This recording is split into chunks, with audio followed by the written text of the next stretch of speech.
जय हिंद साथियों। छत्तीसगढ़ के बीजापुर में नक्सली हमले में शहीद हुए जवानों की सूचना अब जैसे जैसे शहीद के परिजनों को दी जा रही है, वैसे ही उस शहीद के परिवार सहित पूरे गांव में मातम सा छाने लगा है। जहां एक ओर हर कोई इन वीर शहीदों की शहादत को सैल्यूट कर रहे हैं, वहीं दूसरी ओर आंखों से आंसू नहीं रुक रहे हैं। शहीदों के परिजनों का रो रो कर बुरा हाल है। कभी माँ तो कभी पत्नी बेसुध हो रही थी। पिता इस सदमे से कुछ बोल नहीं पा रहे हैं तो भाई का गुस्से से खून खौल रहा है। वो कह रहा है कि भाई की शहादत पर गर्व है, एक दिन सेना में जाकर भाई का बदला जरूर लूंगा। इधर हमले के दिन से ही लापता कोबरा कमांडो राजेश्वर सिंह मनहास अभी तक भी देश को वापस नहीं मिले हैं, जबकि कल मीडिया रिपोर्ट में बताया गया था कि कमांडो नक्सलियों के कब्जे में है और उन्होंने कमांडो को छोड़ने के लिए शर्त रखी है, जिसमें उन्होंने कहा कि कमांडो को छोड़ने के बाद कमांडो सुरक्षा बल में कार्यरत नहीं रहेंगे, यानी उन्हें कोई दूसरी नौकरी करनी होगी। वहीं कमांडो की मां व परिजनों का यह खबर सुनने के बाद से रो रो कर बुरा हाल है।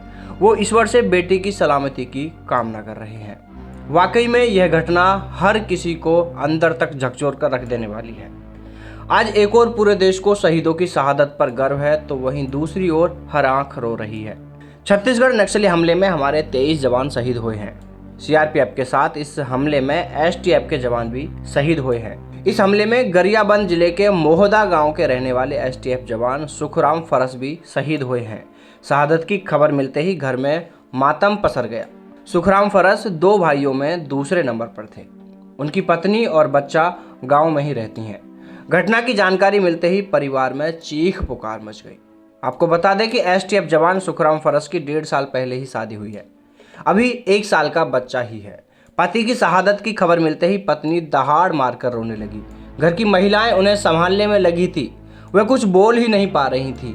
1 साल के मासूम बेटे को गोद में लेकर सिर्फ और सिर्फ रोए जा रही थी। घर के लोग सांत्वना देने में लगे थे। शहीद की पत्नी बार बार बेसुध हो रही थी।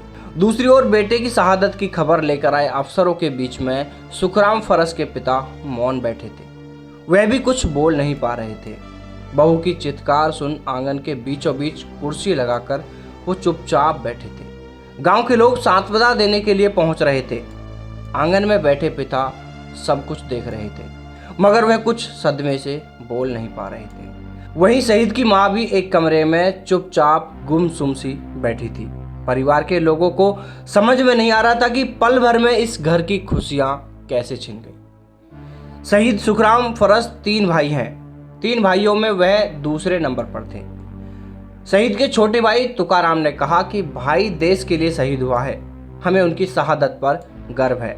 यह जिले और गांव के लिए सम्मान की बात है। साथियों, इस हमले के बाद से पूरे देश को कमांडो राजेश्वर सिंह मनहास के सही सलामत वापस लौटाने व नक्सलियों ने जो कायराना हरकत की है उसका मुंह तोड़ जवाब देने का इंतजार है। वहीं केंद्रीय गृह मंत्री अमित शाह ने संकेत दे दिए हैं कि शहीदों की शहादत बेकार नहीं जाएगी। नक्सलियों को इसकी भारी कीमत चुकानी होगी। उन्हें सेना की ताकत का एहसास कराया जाएगा। वहीं इस हमले के बाद से नक्सलियों का पूरी तरह सफाया किए जाने को लेकर देशवासी भी अब आर्मी को मैदान में उतारने की बात कर रहे हैं। वहीं एयर स्ट्राइक की भी मांग की जा रही है और यह मांग सही भी है, क्योंकि पुलवामा के बाद जब पाकिस्तान में घुसकर बालाकोट स्ट्राइक की जा सकती है, तो अपने ही देश अपने ही घर में घात लगाकर बैठे इन सपोलों के फन को कुचलने के लिए क्यों ना सेना को मैदान में उतारा जाए, क्यों ना एयर स्ट्राइक की जाए। साथियों, आप क्या चाहते हैं? नक्सलियों को सबक सिखाने के लिए क्या कार्रवाई की जाए? आपकी राय हमें कमेंट के रूप में जरूर बताएं। जय हिंद, जय भारत, वंदे मातरम।